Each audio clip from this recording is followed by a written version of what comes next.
4WP is more than a store. We're truck and Jeep experts and have been for over 50 years. From wheel and tire upgrades to full custom builds, 4WP has you covered. Whether you want to order the best parts online or shop in store, do the work yourself or get it done by a pro, all roads lead to 4WP. Do your rig right. Shop online or find your store at 4WP.com. Rigid brought you the world's first patented curved light bar. Now, it just got smaller, slimmer, and smarter with the Rigid RDS SR Series Pro. This compact single-row light bar conforms to modern looks and projects more lighting to get you further. Boasting a compact design, gentle curve, and the same proven rigid quality, the RDS SR Series Pro is a new, sleek, and sophisticated way to own the night. All right, welcome back, everybody. It is now noon here during the 2019 Baja 500. Our coverage today is brought to you guys by 4Wheel Parts and KMC Wheels and Rigid Industries. So thanks to all those guys for supporting what we do here today, and we're able to bring you guys some cool updates. You can see we're here at 4Wheel Parts. Actually, no, we're just at my house. But anyways, so we got some good racing going on. The lead cars are starting to get into the bikes and the quads, so that's going to change it up a little bit. Andy McMillan is going to be seeing a little bit of dust today for the first time. He started out front. He's been out front all day, hasn't had to deal with any dust. Now he's going to start catching some bikes and quads, so he's going to have a little bit of dust while he's catching those guys. Usually these guys, until they get passed by the first trophy truck, they don't really know that they're there yet. So it's hard for Andy to be the first one because the guys in front of him aren't necessarily looking behind him yet because they haven't got passed yet. Once Andy comes by, then those guys on those lead bikes and quads know that, okay, the first trophy truck's by us, there's going to be a lot more coming. So it's definitely easier to be to be the second or third trophy truck coming by the bikes and quads than it is the first. So we'll see if that plays into anything here, if that slows Andy down a little bit or anything. So let's head over and look at the tracking map for you guys. So here we go. We got as you can see, Andy right now is behind the 180X. So he just passed, actually the 228 actually jumped on the highway. So he's about to catch one of his first bikes right here, the 180X that's moving. He's caught some other ones that I've seen earlier that were broken or not moving. So this is the first bike I've seen him catch that's moving. So it took him until mile 187 or so to start getting into the bikes that were moving that I saw. So like we said, Andy McMillan is first. We have Dan McMillan, his cousin, running second. He started on the second row, so he's right there. Starting with him was Ryan Arciero. Ryan had some downtime. I don't know if it was maybe a flat tire or something, but he did have a couple minutes of downtime. You can see he dropped back. He's now back to fifth place actually. He's the fifth trophy truck now. So in front of him, we have, look at this, the number 7. The number 7 has been absolutely hauling ass this last section, going up over the summit and then coming down. The four-wheel drive of Bryce Menzies definitely helped in this last section. So going over the summit, that four-wheel drive was huge. For some of you guys that haven't been up there, it's a lot of tight, twisty, just kind of going up. It's not really that hard, and everyone that pre-ran it this year said it was actually pretty easy, but there's a lot of slow corners, and then coming over it gets kind of technical. So the four-wheel drive was just on rails through there. You can see how much he's caught up just since our last update that we did an hour ago. Cameron Steele, he's been hanging in there all day, making his way towards the front. He started back a little ways, so he's probably actually pretty close on time still to being right there with Andy. Hopefully we can get some time splits from these guys coming through down at the bottom here through Borrego. We have some guys that should have cell service there, and a lot of guys are going to be pitting there, so we should be able to get some service there. The 83 tracker, Luke McMillan, is not updating, but Luke is running, I believe, in third. So Luke is going to be right around here somewhere, right behind his brother Dan and his cousin Andy. I do believe it is 3 McMillans, 1, 2, 3 right now. So that's some pretty good, some good racing going on there. So remember, the 83 tracker's not working, but Luke is still in the race, and he's up here in third place. So then behind him, you can see Robbie Gordon. Now he's driving a Geyser, so I gave him 6-1 odds to win this race in the Geyser, where if he was in his own truck, he was 12-1, just because that thing's a little old and it breaks all the time now. But Robbie, in the geyser here, you can see he's having a pretty good run. He's actually right on top of Justin Lofton still. That's why we can never see Justin Lofton. Robbie's update always comes in right on top of him. So Justin Lofton and Robbie Gordon, they're still neck and neck. They've been neck and neck for the last hour since we checked on them last time. Then Alan Impudia, he's having a really good run. As soon as this thing refreshes here, it's refreshing their location. There he is. Alan, he's hauling butt. He's keeping it together. He's up there. We got Mikey Lawrence. They're doing pretty good. They used to race Class 10 car. A lot of you guys know them from that. So he's hanging in there. And then look who's here, Rob McCackern, making his way forward. He started really far back after blowing a transmission in San Felipe. So he is definitely picking his way through. And then right behind him is Tavo. Talk about another person starting all the way in the back. Tavo's definitely picked off a lot of cars.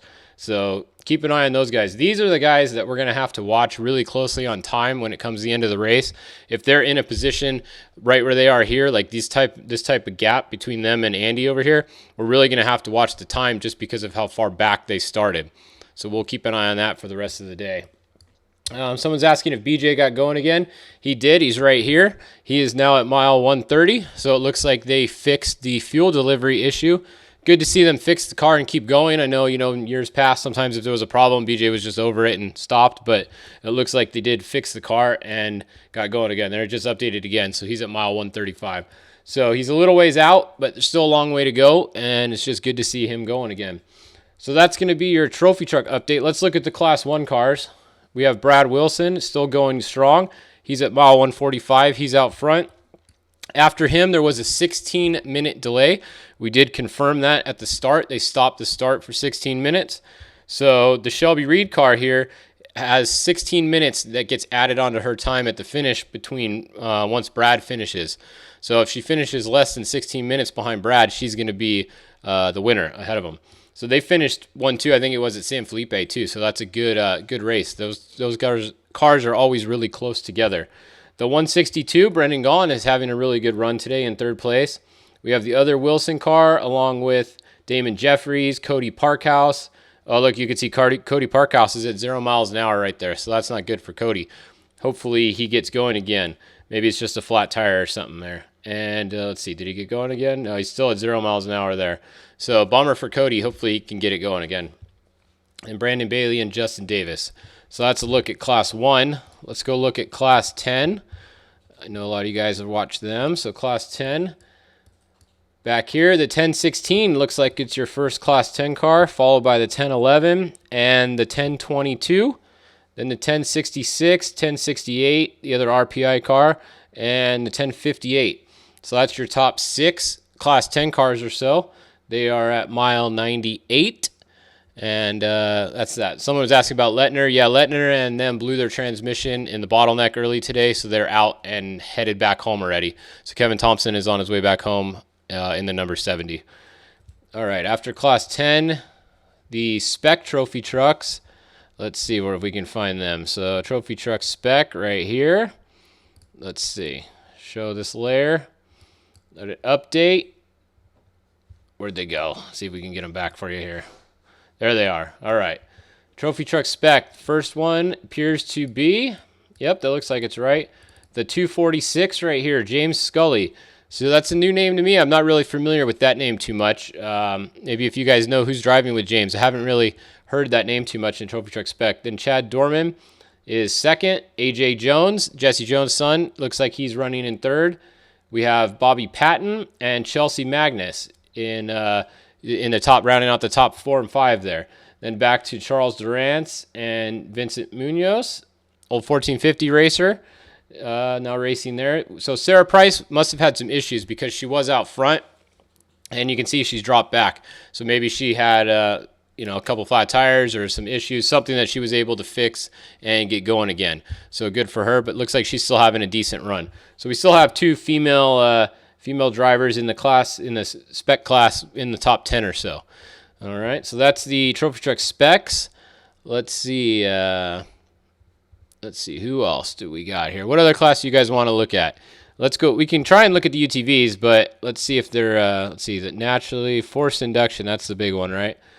All right, so forced induction. Looks like 2917 is out front still. That car was in front of all the Class 10 cars. So here, let's look again. Turn them all back on. Yeah, so there's only one Class 10 car in front of them still, the 1016. So the 2917 is beating all but one of the Class 10 cars right now. And they're probably actually ahead of that Class 10 car on time, just not physically. So the 2917 is first, then the 2975. Back to the 2977 and the 2904 and the 2936. So that's your top 5 in the Pro UTV class. Let's see, what else do you guys see? Class 2000. We did have some people asking about that. Is that Class 2? Let's see. Yeah, so Class 2000. Where'd it go? Oh, it's refreshing. Hold on. We got to wait for it to refresh, and then it'll pop back up for us here. Maybe. Let's see. All right, it doesn't want to show us Class 2. Do a different class first. Oh, there it came back up. All right, let's look at Class 11. Everybody likes Class 11. We got one Class 11 at mile 25 so far. It's going to be a long day for those guys. So we got one there. The other Class 11s are all at 0 miles an hour, and the bottleneck's still at mile 16. But one Class 11, the 1113, did get through there, and they are a whole 25 miles into the race. So it's going to be a long day for those guys. Hopefully they're able to make it to the finish. They're going to have to extend this close time, too. I know the original time, I believe, was 20 hours or 16 hours. What was it? One of those. They're going to have to extend the closing time and checkpoint times just because of that mess earlier. There's no way most of these cars will even finish in the time limit unless they extend it. So that's what we're looking at there, I think. All right. So what else did you guys want to see here? Actually, oh yeah, the Class 2000. Let's try and see if we can get them to load again here. So Class 2. There we go. So the 2022 is the only one showing up there. They are at mile 68, but still moving. I don't see any other Class 2000 cars, so that must be the only one there, unless there's another Class 2000. Nope, that's it. So that's your Class 2000 update for you guys. What else? Someone want to see the naturally aspirated UTVs. Yep, let's look at them. So 1954, Kristen Matlock, what a surprise, is out front. She pretty much is always out front until she has an issue, if she does. Then 1985 and the 1995, Caden Wells. Back to the 1950 of JT Holmes. That's your top pro, not turbo UTVs. So that's that class right there. Let's look at the bikes. Let's turn the bikes back on here. Do a bike update. They should be at the coast just about now. And yeah, they are. So the lead bike is the 1X. It is coming along the coast there. You can see just updated again. Zoom out. There we go. Lead bike is at 364. So that's your overall leader on the course physically. The 1X, Justin Morgan, is at mile 364, followed by the 4X at 337. So that's your top 2 bikes. Then the first quad is actually not that far behind the second bike, the 1A. They are the first quad, followed by the 21A is going to be your second quad at mile 300. So the bikes coming up the coast, they got about a little over 100 miles to go till the finish, 119 miles to go. So they'll probably be done. The coast is pretty fast, actually. They'll probably be done maybe about 2.5, 3 hours because they got to come back through that crappy 30-mile section going the other direction. That'll be interesting to see. All right. So that's your update there. All right. I think that covers everybody for this hour. We'll be back at 1 o'clock with your next update. Hopefully we get some more pictures sent in where all the cars are right now over past the summit and going over the summit. There's not a lot of cell phone coverage in this area. So we haven't had this whole area right here. There's no cell phone coverage at all, really. So we haven't had a lot of pictures or video to post yet. But once they get down to Borrego and go up to Mike's, we should have some more video for you guys. So hopefully we'll get some more of them. All right. See you guys back at 1 o'clock. Big thanks to KMC Wheels for bringing you guys this coverage, along with 4-Wheel Parts and Rigid Industries. Thanks to all those guys. We'll be here all day. See you guys at 1 o'clock.